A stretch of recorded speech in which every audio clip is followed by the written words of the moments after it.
Hi guys, today we'll solve the problem on journal bearing. The question is like this: a journal bearing has a journal diameter of 75 mm and length 125 mm and supports a load of 20 kilonewton.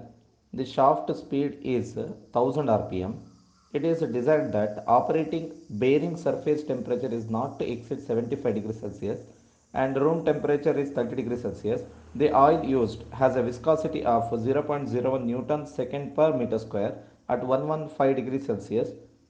Determine the amount of artificial cooling required by means of external oil cooler. Now we'll list out the given data as per the given problem. A journal bearing has a journal diameter of 75 mm. So that is denoted by diameter D is equal to 75 mm. That implies radius R is equal to half of this diameter, that is 37.5 mm, and length 125 mm. Length L is equal to 125 mm and supports a load of 20 kilonewton. Load is denoted by W. W is equal to 20 kilonewton, that is equal to 20 into 10 raised to 3 Newton. The shaft speed is 1000 rpm. So speed capital N is equal to 1000 rpm. It is desired that operating bearing surface temperature is not to exceed 75 degrees Celsius.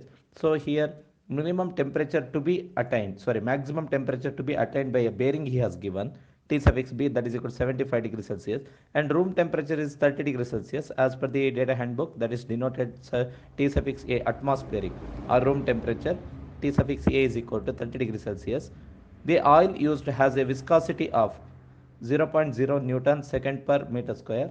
Here one thing we are supposed to be careful, the unit we used centipoise or poise Newton second per meter square for the case dynamic or absolute viscosity. So here by the unit it is clear, it is absolute or dynamic viscosity, that is denoted by Z is equal to 0.0 Newton second per meter square at 115 degrees Celsius.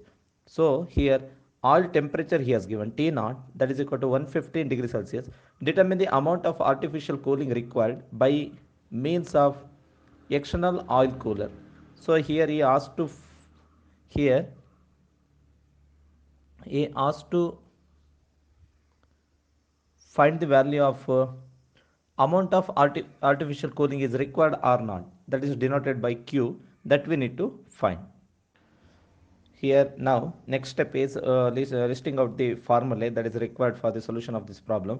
The amount of artificial cooling is required, that is denoted by Q that can be evaluated by using equation number 15.8b, page number 358. The equation is Q is equal to FLV R into C into capital N into L, where FLV, that is a flow variable, that can be evaluated by referring figure 15.13 in page number 358, and the equation for this particular will be modification of the above equation, that is FLV is equal to Q divided by RC into capital N into L.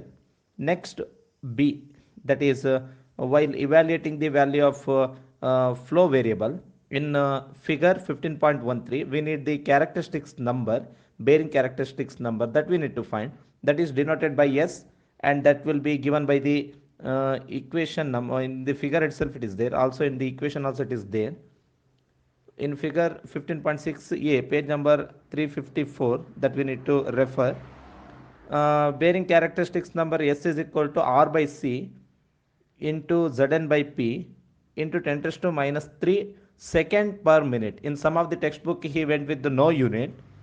In such a case we need to substitute value of N in terms of RPS, then the second will get cancels, no unit. But in some of the textbook we can go with the second per minute, that unit also. By that time we need to substitute the value of capital N in terms of RPM. So that will be the next equation. Next we are supposed to get the value of ratio C by R by C, but in the table 15.7 page 366 ratio C by R is there, that we need to consider. Next, bearing pressure on projected area, or it is also called as unit average pressure, that can be evaluated by using the equation P is equal to W by 2RL, that is equal to W by LD. In page number 354 that equation is there, we must refer that. Next step is solution. The first unknown we need to find is the amount of artificial cooling is required Q. So equation we already quoted, Q is equal to FLV R into C into capital N into L. Call that as equation number 1. Then keep on finding the rest unknowns. Now first of all, we must find the value of bearing pressure on projected area.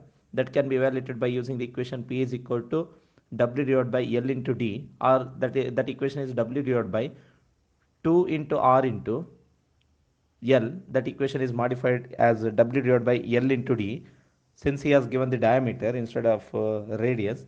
So the value will be P is equal to 20 into 10 raised to 3 divided by 125 into 75.